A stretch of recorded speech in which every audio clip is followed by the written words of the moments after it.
Hey, howdy. So, I just had to perform some freaking necromancy to find the subject for today's video. Because if you notice, this one's still incomplete. And I put it on hold for the time being because I didn't even think it was possible to find it. So, I just did what any aspiring American would do and just typed in Sweet Tooth to Go download. And the only place I could find was this rather sketchy website. I don't really want to trust this website.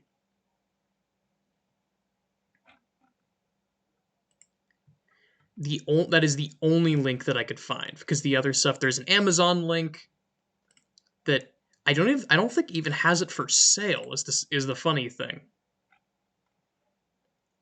I think this is literally just a listing of like, hey, if you have this, let us know.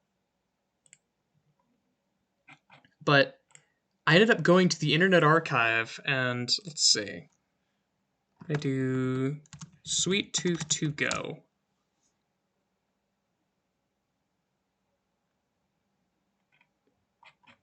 Doesn't come up there. I think if I go down here.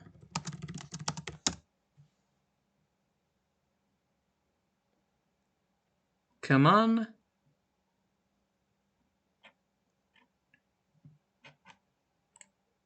Advanced search.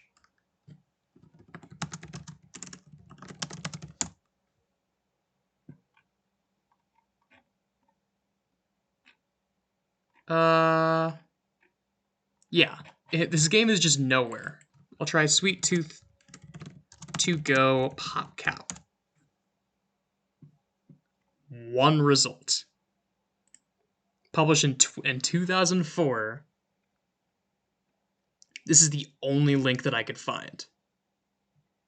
And I downloaded it, fully expecting it to be either malware or completely non-functional. And I got some good news. My necromancy was successful. So, based on my research in air quotes, just me playing through this and seeing exactly what the deal is, this was a promotional game created by Pogo Games, a company that is now owned by EA. And I'm fairly certain Pogo Games was the liaison that eventually led to EA acquiring PopCap itself. That PopCap worked with Pogo to create a set of what would basically become freemium games. And this was among the first of them. This is basically a ROM hack of Bejeweled Deluxe. So I guess untimed time to endless. Screw it. We do an untimed game. Go. So right off the bat, that is the voice of the worm from Bookworm. And these are sounds from Bookworm too. Awesome. Or maybe these sounds are from Sweet Tooth to Go? It's so hard to tell.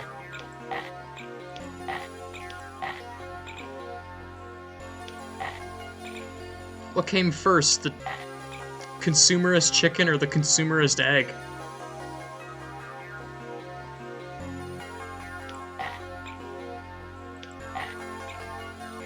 Well, that sucks. Game over. I barely got any in. We tried timed game. Or endless game. Get ready. Go.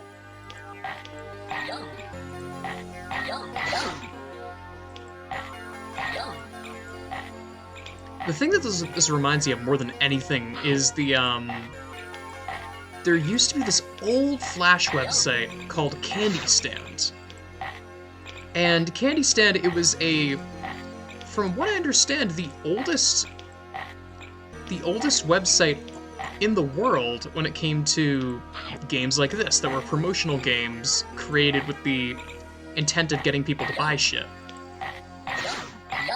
And it was created and owned by Lifesaver, the candy company. obviously known for lifesavers. And they made all these games advertising it was like lifesavers, and I think also Wrigley products, so like Wrigley gum comes to mind. And there would be these super low fidelity candy games. And they weren't unfun to my memory. I remember some of them were actually pretty, like, entertaining. Like, inoffensive entertainment. It didn't make me want to buy Wrigley gum or anything, but they were interesting.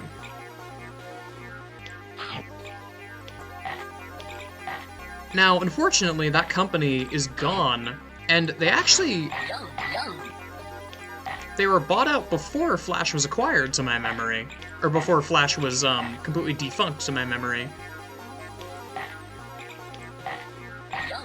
I believe they are now owned by Publishers Clearinghouse. I don't know what the site does nowadays. I imagine it's either lottery games or it's just HTML5 games. I doubt they do stuff like this anymore.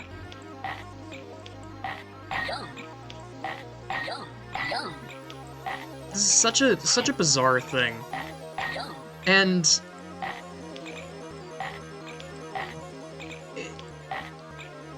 I can't quite put it into words. I kind of miss this era of the internet in a weird, antithetical sort of way. As weird and cringe-inducing as these kind of games can be, there's something so blunt and honest about them. Like, yeah, we know what we're doing. There's no deception at work here. Like, the things like battle passes in the modern day can feel and like microtransactions and digital currencies can feel very deceptive to the user. It's like, oh, we have all these things in place that are definitely not designed to get you to spend money. No, no, no. It's just a different way for you to experience the same game. Ha ha ha ha ha. Wiggles my mustache. You know.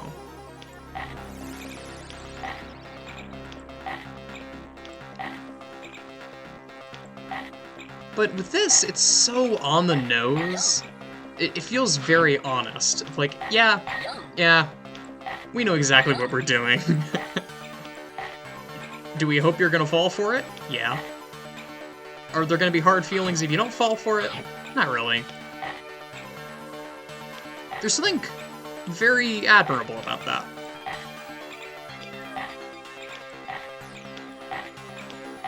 Knowing full well that it's going to be displayed in a museum in 20 years, showing the extent of American capitalism and consumerism, and being like, yeah, we'll do it anyway.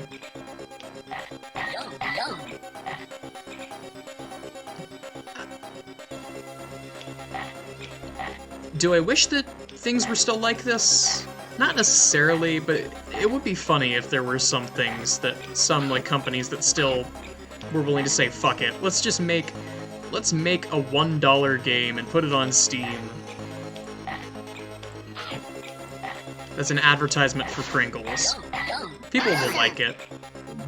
I'm kind of surprised that Arby's and Wendy's and KFC, with their like hip with the kids kind of marketing strategy, have not done something like this. Because companies have done that in the past and it has actually worked. Chex Quest is probably the most well-known example. Where Chex just bought the rights to create essentially a ROM hack of Doom, published it as Chex Quest, and packaged it inside Chex cereal. And all things considered, that is the most badass advertising campaign I have ever seen. Like, it is truly spectacular.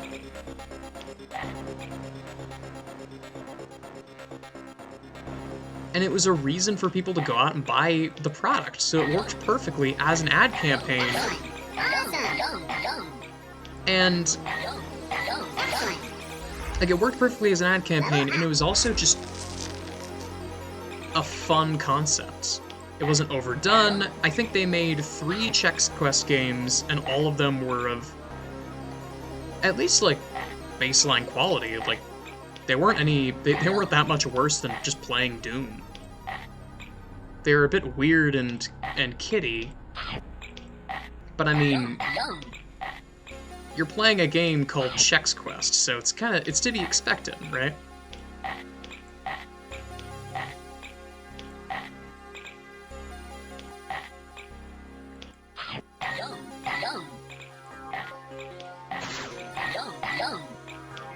I think I might do one more level of this, and then I'll do a round of timed, and then that'll be it.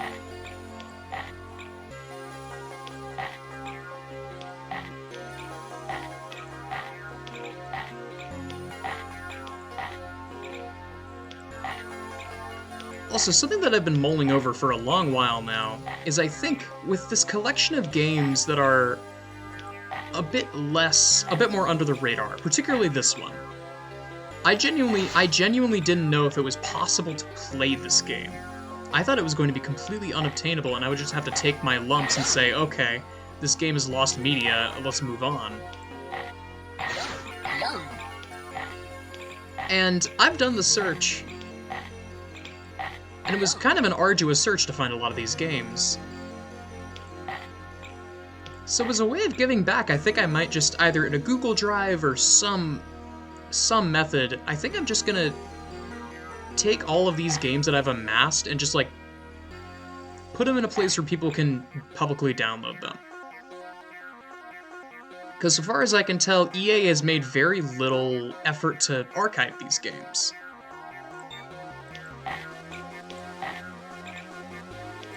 If not for these sorts of efforts, they would go completely forgotten to history and become lost media. Level up. And I feel like it's in our best interest as a culture to do what we can to remember these sorts of games. Get ready. Even if they're Go. weird and cringy and all manner of things.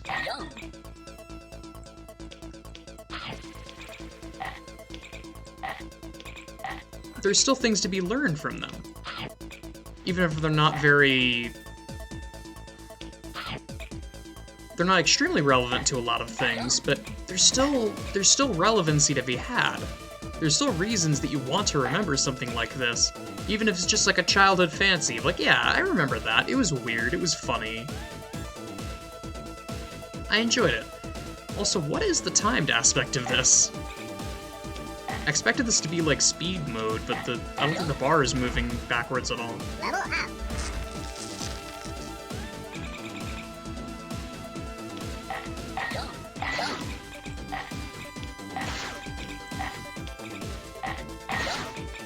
But letting it go forgotten seems irresponsible. Level up.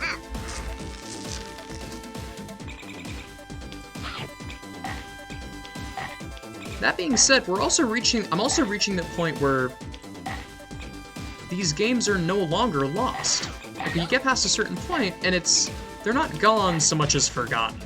Like, a game that comes to mind is Gyromancer, which I will be playing at some point. It is a very goofy game, with an interesting backstory and all that, and it is by no means lost. It's still playable on Steam to this day. I actually have it in my Steam library already.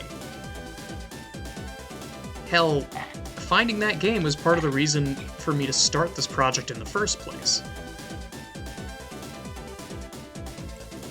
But the reason I mention it is because I had literally never heard of it before.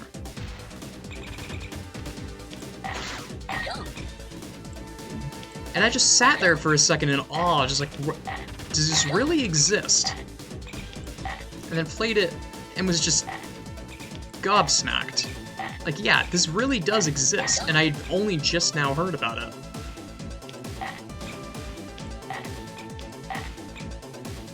That's such a wonderful feeling. Especially when it comes to a series that you love. If being able to, like, step back and say, like, wow, that exists? That's a thing? I want other people to be able to experience that feeling. And with these older games, it's a lot harder to experience that feeling, because there's a line in the sand between learning that something exists and experiencing it for the first time.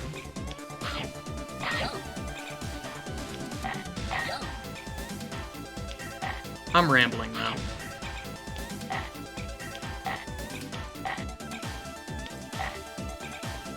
But I will make an effort to archive all of these games. After all, what good would these videos be if they were just videos?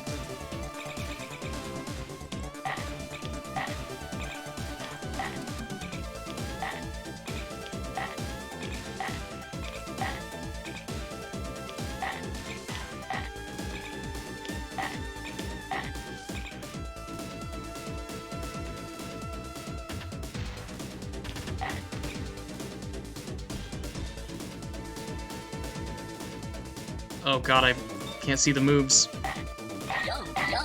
I cannot see the lines between.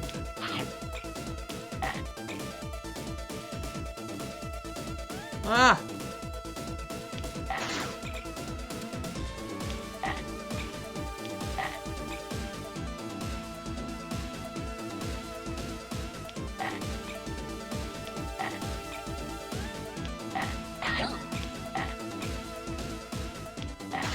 I'm hanging on by a thread here.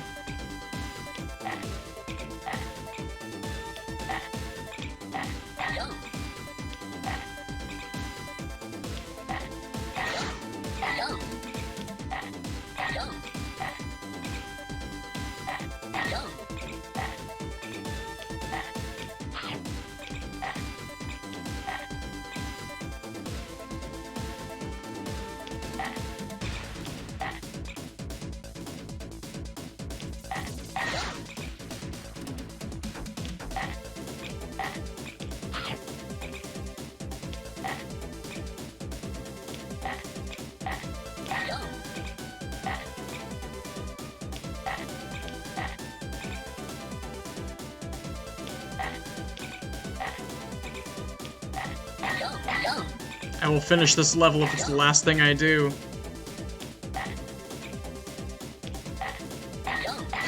Excellent. Yes! Level up. Alright, that cinches it. I'll quit while I'm ahead. Now, there's one more thing that I want to show off about this game. And that's that little button in the bottom left. I have a certain amount of prize tokens. Now these prize tokens are accumulated by me playing any mode.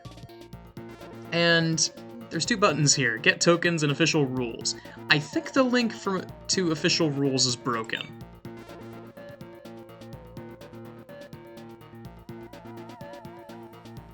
But I feel like this just speaks for itself. Do I even need to say anything about this?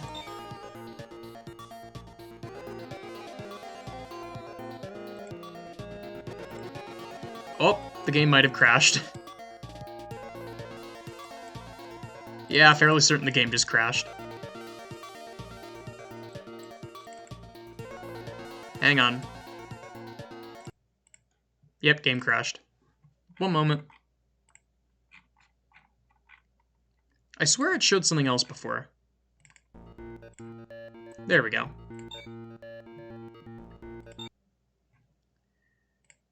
Yeah, and then if I hop on over, pogoprizerules.com is now defunct. I imagine it has been defunct for a really long time.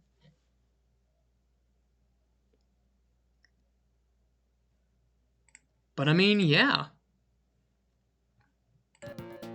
What a kooky game. And to think I almost didn't play this one. But hey, this if anything is a beacon to my mission statement for doing this. Just finding games that were seemingly lost to time or just weren't covered very much and bringing them back into the light. But grandstanding aside, this has been quite fun. A very fun and unique experience. But that's all I got for now, I think.